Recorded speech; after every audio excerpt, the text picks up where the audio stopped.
Baik, Assalamualaikum warahmatullahi wabarakatuh. Selamat pagi dan salam sejahtera bagi kita semuanya. Apa kabar adik-adik mahasiswa semuanya? Hari ini kita berjumpa kembali di Skill Corner Stikes Utama Abdi Husada Tulungagung. Hari ini kita akan membahas spesial khusus untuk tindakan oksigenasi. Nah, pada video yang pertama ini kita akan membahas tentang alat-alat apa saja yang akan digunakan untuk tindakan oksigenasi. Yuk langsung saja. Perlu kita ingatkan kembali, kita review kembali apa sih terapi oksigenasi. Tindakan oksigenasi adalah merupakan suatu bantuan pemberian oksigen kepada pasien yang mengalami gangguan fungsi pernafasan. Tindakan ini ditujukan untuk memenuhi kebutuhan oksigen dari pasien. Lebih jelas kita sudah membahas dalam materi perkuliahan dan hari ini kita akan fokus kepada alat-alat apa saja yang kita gunakan untuk tindakan oksigenasi. Yuk langsung ke sebelah kanan saya. Di sini adik-adik semuanya sudah melihat ini adalah satu set tabung oksigen ya. Di antaranya di sini terdiri hand wheel ya. Hand wheel ini biasanya berwarna biru, berwarna hitam, apapun warnanya itu tidak mempengaruhi. Nah, untuk hand wheel ini fungsinya adalah untuk mengalirkan oksigen dari tabung menuju ke manometer, flowmeter, kemudian masuk ke selang yang kita gunakan untuk pasien. Adik-adik sekalian, setelah kita membuka hand wheel, ini ada bagian selanjutnya, ya ini disebut dengan manometer. Manometer ini berfungsi untuk melihat berapa volume oksigen yang tersedia dalam tabung tersebut. Jangan sampai nanti kita tidak memperhatikan manometer ini, karena takutnya ketika kita membawa tabung oksigen ternyata volumenya adalah kosong, sehingga tidak bisa kita gunakan. Setelah kita dari manometer, kemudian aliran oksigen mengalir ke humidifier. Humidifier ini ada yang berwarna hijau, ada yang berwarna biru. Nah, yang perlu dia perhatikan di sini adalah ini harus diisi air. Seberapa batas pengisian airnya nanti akan kita jelaskan pada meja instrumen. Selanjutnya, di sini ada angka-angka, ini disebut dengan flow meter. Ini menunjukkan berapa liter per menit aliran yang kita berikan untuk pasien. Kemudian satu lagi, ini disebut dengan panel on dan off, atau panel untuk mengalirkan, untuk mengatur aliran oksigen yang digunakan untuk pasien. Sekarang kita berpindah ke meja instrumen. Selain tabung yang ada di sini, dalam meja instrumen ini saya sudah menyiapkan beberapa alat yang nanti akan kita gunakan. Ya. Kita kenalkan dulu alatnya. Yang pertama di sini ada regulator satu set, adik-adik semuanya.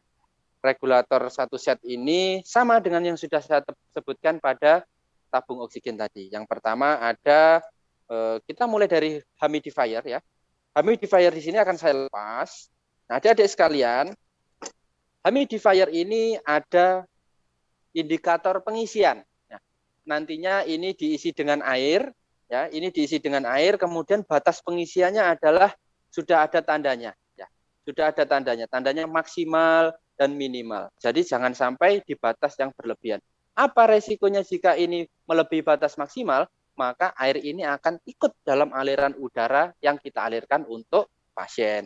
Selanjutnya, setelah kita membahas humidifier, kita akan mengenal yang bernama manometer. Nah, seperti yang saya sebutkan tadi, manometer ini berfungsi untuk menunjukkan sebagai indikator berapa volume oksigen yang ada dalam tabung. Lihat nanti, ketika ini di angka 0, maka pastikan hand wheel ini sudah terbuka. Jika hand wheel sudah terbuka dan ternyata masih 0, maka bisa kita pastikan bahwa volume oksigen di dalam tabung ini adalah kosong, sehingga perlu kita isi. Selanjutnya ada flow meter, adik-adik semuanya. Ya, flow meter di sini ada bolanya. Nanti ketika panel on off ini kita buka, dia akan meningkat ke atas. Ya, meningkat ke atas sesuai dengan berapa liter per menit aliran oksigen yang akan kita alirkan. Tentunya nanti untuk masker, untuk kanul, itu akan berbeda alirannya. Selanjutnya, yang perlu kita siapkan lagi adalah bengkok, teman-teman semuanya. Ya, untuk bengkok ini, kenapa dinamakan bengkok? Ya, karena bentuknya bengkok. Kemudian di sini berfungsi untuk menampung alat-alat yang kotor atau non steril bekas kita pakai. Selanjutnya ada lagi handscoon. Handscoon ini adalah satu alat wajib karena ini merupakan alat pelindung diri yang harus kita gunakan saat kita melakukan tindakan. Baiklah, kita ke alat selanjutnya. Teman-teman sekalian, tadi kita sudah mengenal tabung oksigen, hand wheel, manometer, flow meter. Nah, pertanyaannya adalah, kemudian udara itu nanti dialirkan melalui mana? Udara itu nanti kita sambungkan dengan selang oksigen. Adik-adik sekalian, selang oksigen ini macamnya ada banyak. Ada kanul, kemudian ada simple mask. Simple mask ini ada yang ada kantongnya dan ada yang tidak ada kantongnya. Di sini ada lagi yang masker repeating dan non repeating, tergantung dari katup pembuka dan penutup ini. Kemudian selanjutnya ada lagi kita yang namanya adalah masker untuk inhalasi atau untuk biasanya orang awam menyebutnya adalah untuk uap.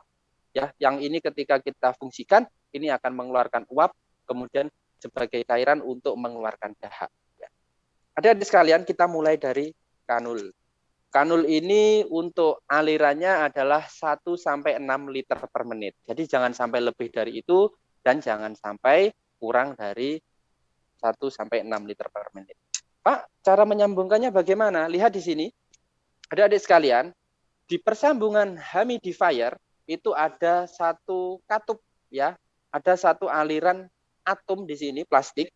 Kemudian selang ini kita sambungkan. Ya, caranya bagaimana? Kita sambungkan. Nah, kemudian setelah kita sambungkan, kita buka panel. Panel on off-nya kita buka alirannya sesuai yang kita inginkan. Katakanlah ini kita memerlukan 5 liter per menit, maka sampai balonnya itu di angka 5. Nah, untuk memastikan, jangan lupa setelah Anda menyalakan, coba dulu ada aliran atau tidak. Caranya adalah di ujung ini, di bagian output dari oksigen yang kita alirkan, coba alirkan ke tangan kita. Ya, alirkan. Sudah terasa atau belum? Jika ini belum terasa, maka pastikan semua cara penyambungan, volume oksigennya masih ada. Oke, selanjutnya kita ke masker.